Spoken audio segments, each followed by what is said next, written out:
This is Haikyuu.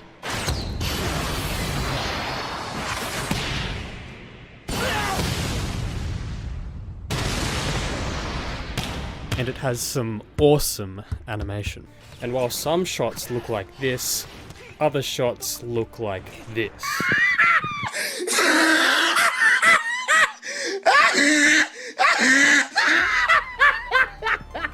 Boy, your forehead look like a sack of buckwheat pancakes! So, I'm here to fix that. My name is Astra, I'm a 2D animator, and this is Fixing Haikyuu.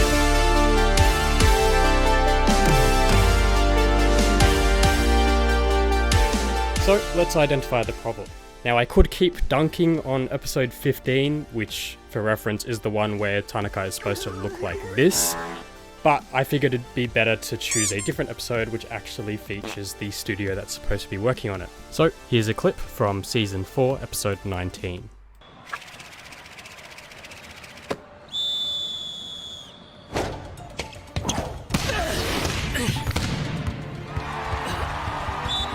Now, not the worst thing that I've seen in my life, that honor would go to the Pringles redesign, but there is room for improvement. Character designs are bulkier, which leads to stiffer range of motion, some of the animation is just absolutely choppy, and there's a general lack of movement across all of the forms presented. When comparing the Season 4 art style to the Season 3 art style, overall it's just objectively worse, unfortunately. Especially when you consider that this is a sport anime, meaning that the movement of characters is paramount to the authenticity of the original work. Now you might wonder why I care so much about this, and that's because I play volleyball. Like, I'm actually addicted to volleyball, like I need help. So before I even started, I decided why not look at the source material, see what the studio was trying to replicate.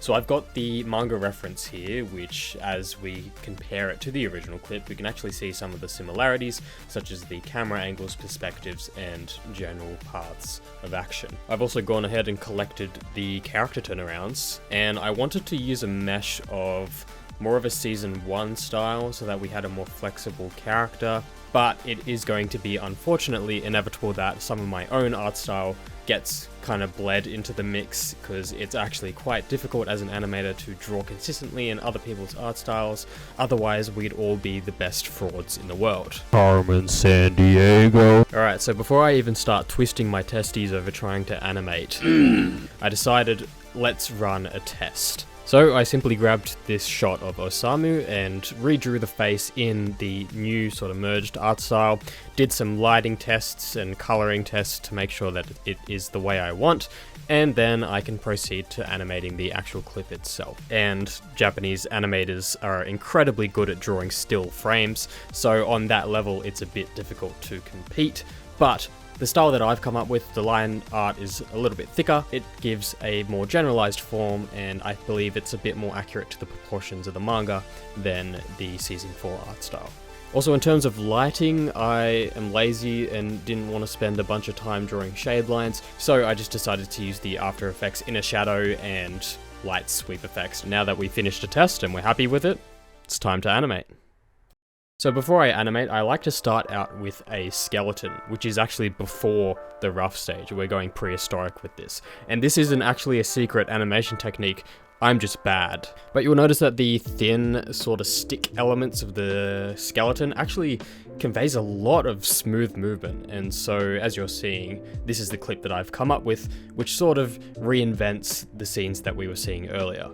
Also, I am aware that the original manga panel has sort of this down perspective, which they were able to replicate, at least with the hands in the original clip, but I kind of wanted to change the perspective just to have a more open motion so that the silhouette is clearer and everything moves nicer. Another great thing that helped was actually using a physical reference, because if you've ever actually spun a volleyball in your hand, you'll know that it moves across your hand as it's spinning, instead of just sort of rotating in place like it's on a stick. When using references, animators tend to look like they're fighting their own demons. However, you're free to use whatever method or taunt you need to get into the correct headspace. A common mantra that I've heard being said is, "She isn't real and she never will be."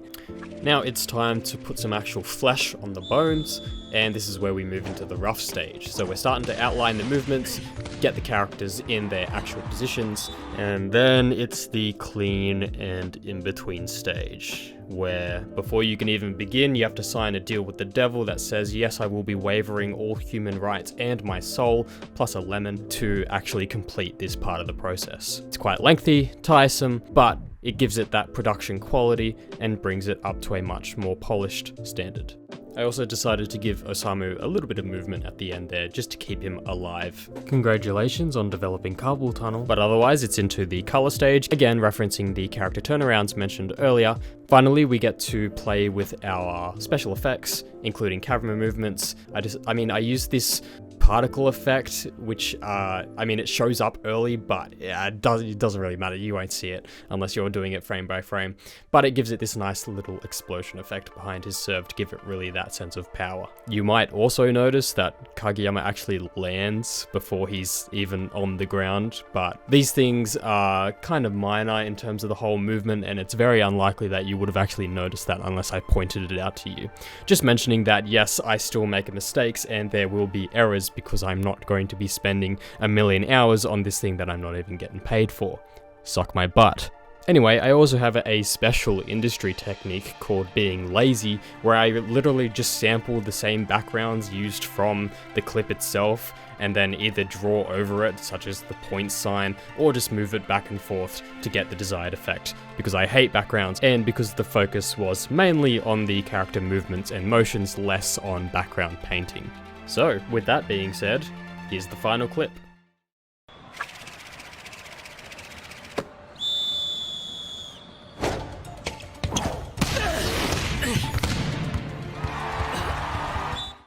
Alright, so before anybody starts grabbing their pitchforks and hailing Bloody Mary, no, I am not declaring that I am better than any of these studios. I am just a sucker for good volleyball animation, like Haikyuu, and I just wanted to do this for my own sake of practice. Obviously, I'm not perfect. There's still room for improvement, especially around planning some of the movements and general character drawing, but I hope you enjoy it. If you know someone who might appreciate this type of content, share it with them. Otherwise, like and subscribe. I'll see you later.